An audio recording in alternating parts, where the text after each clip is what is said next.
Joining me today is Karnu van Heerden from Ratio Christi South Africa, specifically Pretoria, if I'm correct in my understanding there, Karnu.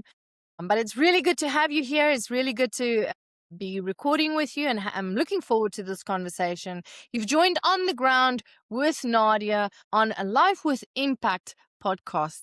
So let's jump right into it. Karnu, you're so welcome. Introduce our listeners to who you are and what it is that you do. Yes. Thank you, Nadia. Yeah, it's a great honor to be with you here this morning. And I'm looking forward to our discussion. Yeah, so a quick background. Yeah, I'm running Ratio Christi Pretoria as well as Centuria. Ratio Christi is a international Christian apologetics ministry. So we are an organization that seeks to help Christians understand what they believe and why. We want to help the church because especially in a day and age, there's a lot of questions, uncertainty, a lot of bad ideas from the culture seeping into the church. And also Christians just have become less and less effective in the culture to voice the truth of the gospel. So, yeah. Yes, and this conversation is just the first of many that we'll have on topics relating to the Christian apologetic and the approach on how we answer to this world, how we answer in the defense of our faith, the evidence that we have for our faith. And so this is just the first of many conversations that you can look forward to on this podcast. But Kanu, specifically today, we are tackling something perhaps very simple, but so essential in our walk as Christians. And it touches on the ego because we want to answer, but we are not always equipped to answer well. And so what do we do in those situations where we actually don't have a good answer? And that is the conversation that we are having today. How do you answer when you don't really have the answer? So, Karnu, what do you think about that? Yes, that's an excellent question. It's basically a point of character where you need to start. How do you deal with this issue is humility. Because when you mentioned ego there, you don't have to go far on social media to see the way people communicate with each other, the way online arguments take place. Even if you watch modern debates and discussion, it's a circus. It's not good. We do have few really good examples because it's sort of a thing of, if you disagree with me, you hate me, I'm going to attack you, or you know nothing. We have clickbait on YouTube. Oh, mic drop, we own that person. It's rarely a discussion ever to get to the truth of things. Having the fruit of humility itself is essential for Christians when attempting to handle this situation, because, you could speak with someone and they ask difficult questions and you get sort of like tensed up, natural reaction would be this person is attacking me, or I feel like I just want to get away. And because the way we answer, what we answer is one thing, but the way we answer difficulties is also a reflection of who we are as Christians, because it's not just an intellectual thing. We as Christians follow Jesus Christ. We give our lives to him in obedience. So our soul and our mind, our body, everything should reflect the truth of the gospel. We believe this lie as well. We failed God. It's like, I failed the Lord. I'm not going to talk to people anymore. It's like, I'm just this, I'm not with this. I'm not good at this. I'm like, you've only tried once, number one. And number two, those are definitely not thoughts from God. I would definitely say that's definitely what the enemy wants you to believe, to disable you. So it could be very well you have made a few mistakes. It could be very well you were unprepared, but that's okay. Yeah.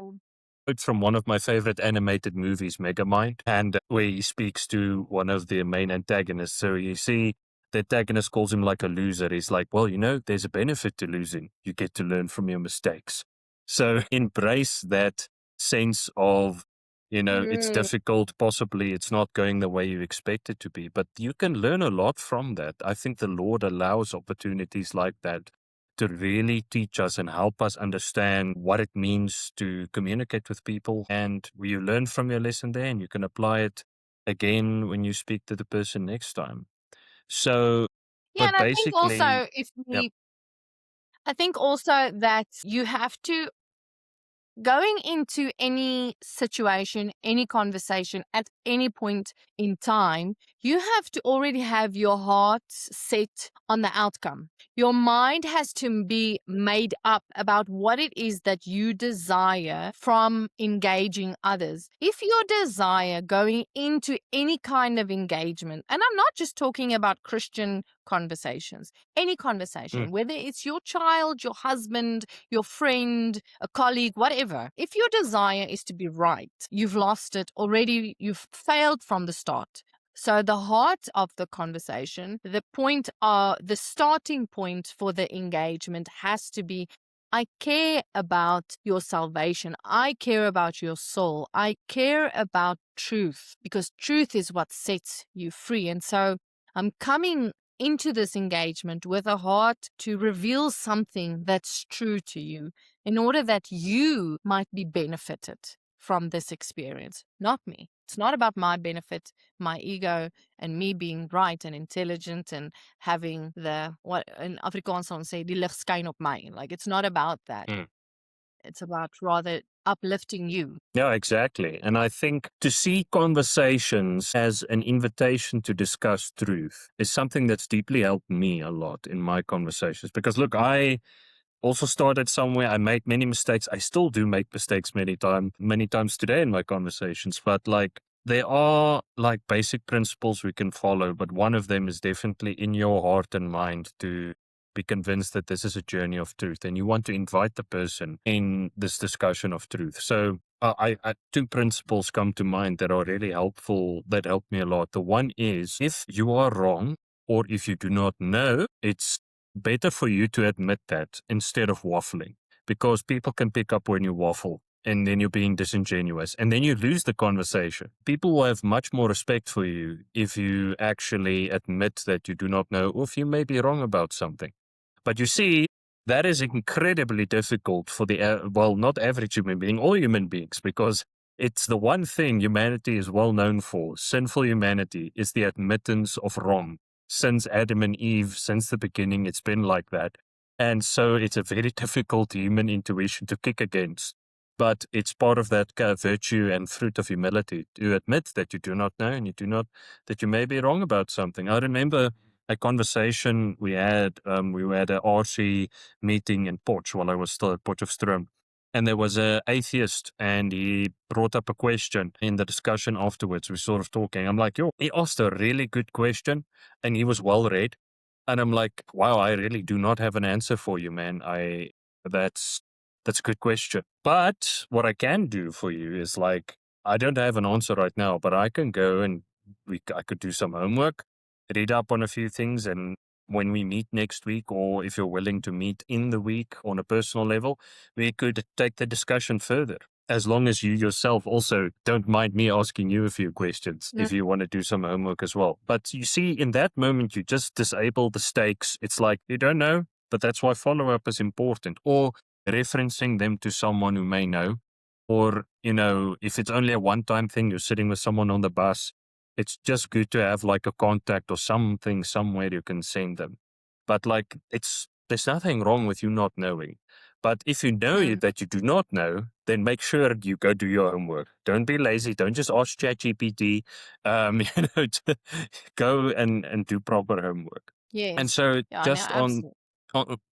and so just on the other principle, and this is sort of a positive principle which you can practice, and anyone listening here can do this. It's the most easy, basic, one-step thing you could do is ask a question. The art of asking questions, it really changes the whole theme and, how could I say, flow of the discussion, because questions are sort of an invitation to truth and the discussion. So there are various questions you could ask. Like, for example, at Ratio Christi, we do a logic course, and we sort of break up the course into the 5 essential questions we ask people. But let's just for today focus on the first one, is what do you mean? That is so important, because that one is frequently the one we miss the most, because people speak past each other. It's like, but and they go on this whole thing, and it's like, well, that's not what I meant at all. And so you keep missing each other, and a lot of the frustration comes from people misunderstanding each other. So instead of saying anything, instead of like, I'm going to jump into the argument or whatever it may be, just try and listen. This is another principle. Listen to understand, not to respond. So listen carefully to understand and ask them, what do you mean? So if they say, well, Christians are just a bunch of hypocrites, Christians don't live out their life and what, and it's like, okay, I think I understand what he's trying to say, but I would ask them, what do you mean when you use the term Christian? What do you understand by that terminology? And let them explain it, because they might have a misperception of what it means to be a Christian. And again, and that opens up a whole lekker gesprek, It's sharp. Yes. You are both on the same wavelength, and it's a good place to start. So, yeah. Yeah, and I think also asking, why do you say that? Like, how did you come to that conclusion, as Craig Kukul says? But Yes. just saying, okay, so you're saying all Christians are hypocrites. I hear you. Like, I actually resonate with that. I've also felt that way, but why do you feel that way? Because when you ask why the person says that, they are forced to explain their thinking. Now you get into the workings of their mind, where truth and untruth lives. And so once they start speaking and you're listening, like you are saying, you're listening attentively to them because you seek to understand, then you realize, okay, this has happened in their life. Maybe someone in church disappointed them, or, their parents said they were Christian, but they were really bad people, or whatever the case might be. And you start to get to the heart of the person's thinking as well. And that gives you a whole nother opportunity for exploration into the conversation. So just to recap what Karnu is saying, listen to understand, ask questions, and we think about questions such as, what do you mean by that? Such an essential question, because you cannot engage when you don't understand what they mean. So you might think you understand, but you could be very wrong. And then you call that a straw man, right, Karnu? Then you create a false narrative, which is not really what the person is saying. We don't want to do that. So asking questions, listen, what do you mean by that? And how did you come to that conclusion, or why do you say that? 3 good conversational questions. And always remember humility, and it's okay to be wrong or if you don't know. So, yeah. So important to understand you are not in this conversation. God did not put you in this conversation for your ego. He didn't put you in this conversation so that you can feel, I actually know what I'm talking about. I'm quite intelligent. I feel good about my knowledge. And you've completely lost the person because you walked right over them. You bulldozed them with facts and information, and their head is spinning. They don't even know, how did they end up in this situation with you next to them? You've missed the whole point. You've actually missed the opportunity that God presented to you to be an effective minister of the gospel. And so to be effective, we have to be humble, not thinking ourselves, what is that scripture? I'm thinking about that scripture is, if anyone thinks he knows, he doesn't yet know as he ought to know. Like, if you think you are smart in your own eyes, you actually know nothing. That's what that scripture means. You think you know, you don't know as you should know. And so, such an important reminder for us. But Karnu, it's such a good conversation. I mean, we can keep going, but I think this is good for now. And I've really enjoyed this conversation. It's definitely got me just refreshed in thinking about those questions again. And also a good reminder that as we engage this world, remember one thing: this world has their own convictions, just like you and me. We have our conviction, and people of the world have their convictions. And conviction is a deep rooted thing that you believe in. It's something you hold fast to. And no one's just going to come in your life and tell you, oh no, everything you believe is false. And you're going to be like, okay, yes, no, thank you. That makes perfect sense. You're not going to do that, and neither are they. So we have to take it slow. We have to be kind and have a desire for truth versus deception. That desire. It's good. It's good to have these conversations. It's good to reflect on ourselves, and it's good to prepare ourselves to be effective ministers of the gospel. This is On the Ground with Nadia. Looking forward to our next conversation. Remember to subscribe to the YouTube channel, the Impact YouTube channel, and also the podcast channel, and share it if it's meant something to you. Until next time.